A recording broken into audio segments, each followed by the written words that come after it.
Welcome to the show. I'm Michelle Vanderpass with Talking Books TV. And have you ever wondered what cardiovascular and money has in common, or why you should bless the money to change the whole focus of our monetary system?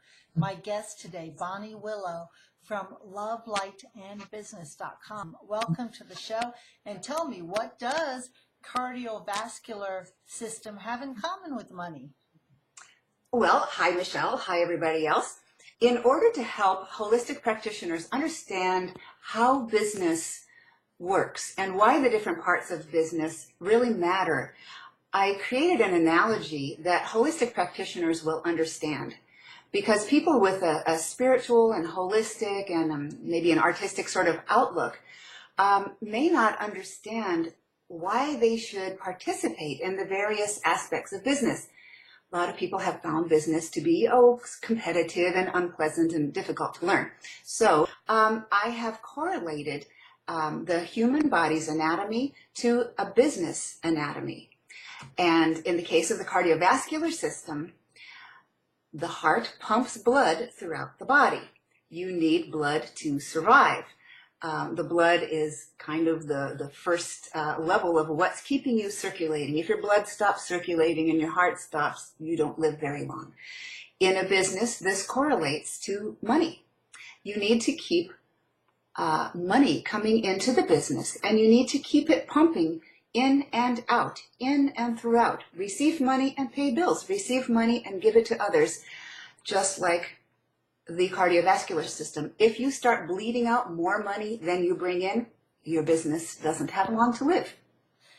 This is such a great correlation because so many spiritual, holistic, natural people they understand that money makes the world go round because you got to have some money to pay your light bills. But there seems to be some wall there about really having the ebb and flow of money and abundance of money, not in everybody's life, but for some, especially in business, and especially asking for the money.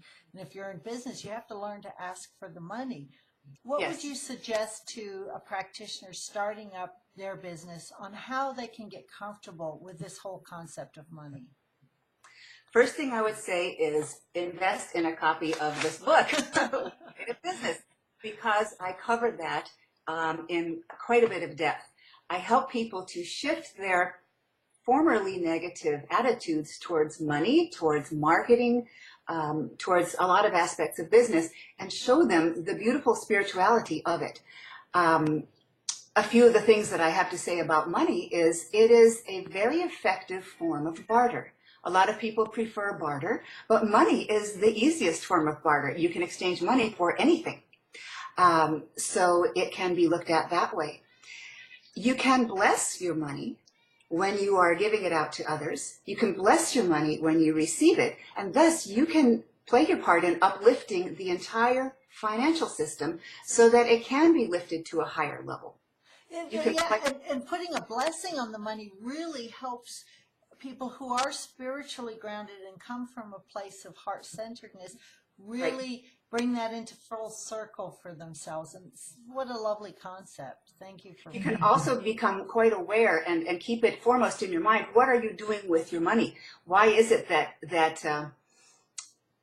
you really deserve and ought to receive money from your clients, besides the fact that you're giving a lot of time and that you've put a lot of your own money and time into your education?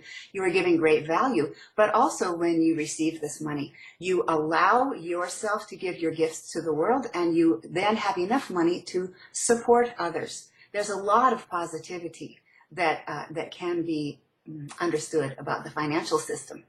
Now, this isn't the only piece that you cover in the book. You go into so much depth about how you can set up your office, what you might need to change from the inside out, how you go about marketing and getting clients and running your business. There's so much in this book. It's just fabulous for all practitioners and healers out there. But let's go back, because there's really three key pieces to the book. One is this anatomy correlation that we talked about. You cover the reproductive system and the cardiovascular system and so forth. But also you talk quite a bit about the negativity that most people have towards business and how actually competition can be seen as a cooperation. You can reframe how you're looking at your competition. Talk about that for a minute. Yeah. Well, I would maybe term it as higher business principles. A lot of holistic people have been harmed by marketing, by their concepts of business, by a sort of cutthroat attitude. And in this book, I show people how you can apply cooperation in the field of marketing and how you can apply cooperation in many aspects of your business, how you can apply your best spiritual and ethical principles. There's actually an entire chapter on ethics, and come to view business on a higher level and view business from a higher perspective. So you don't ever have to sink down to the cutthroat and competitive level, but you can still have a strong and healthy and thriving business. As a matter of fact, one of the parts of the book that I'm proudest of is in that chapter on ethics. And that is, I've put together a holistic healer's code of ethics, oath of ethics. Doctors have the Hippocratic oath that they speak when they receive their doctorate. Nurses have the Nightingale oath.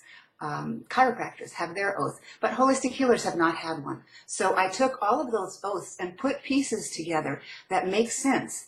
So it's basically the same oath, but worded differently so that it really makes sense to holistic practitioners. And to me, this can join all of us on the same page, understanding what it is that we want to commit ourselves to and what we want to offer to others in our business. Yeah, that covers the third piece that I was going to talk about. So there's the anatomy, there's the negative mindset that we often have and how you turn that about. And then the third piece is all about the ethics and your oath that you've created. So those are three key points, but certainly not the only points of this great book. I know that you have some big lofty goals for this book. Yeah. Share with us what you hope to have happen. Because this book contains the A to Z of how to run a business. It contains forms and worksheets, how to calculate costs, how to set up your filing cabinet, what to do with your computer, how to answer your phones, everything under the sun from A to Z. Because of that, I hope that this book will be able to contribute to changing the ratio of holistic natural practitioners to regular MDs and allopathic practitioners nationwide. I feel that so many holistic practitioners are unfamiliar with business principles and really unskilled in how to apply good business principles. And so therefore they don't succeed and they have to just do their work out of their house part-time as a hobby. This book, I'm hoping, will allow great masses of holistic practitioners to succeed and really proliferate. And therefore, for giving us all more choice, more right, more active involvement in our own health care, which is, I think, what everybody wants in the long run, is to have that choice. Yes, and while there are wonderful people in the world of MDs and allopathic medicine, I think as a generality, there are more people in the field of holistic healing who are intent on blessing everything they do, blessing everyone they see, blessing the world. And that's what I would love to see proliferate. I would love to see people receiving non-invasive help for their physical, their emotional, their mental, and their spiritual well-being by way of a whole lot of very successful holistic wellness practitioners. The book is called Love, Light, and Business at lovelightandbusiness.com. Thank you, Vonnie. Thank you so much for being a guest, and I really look forward to seeing how you change the ratio of practitioners in the world. Thanks, Michelle.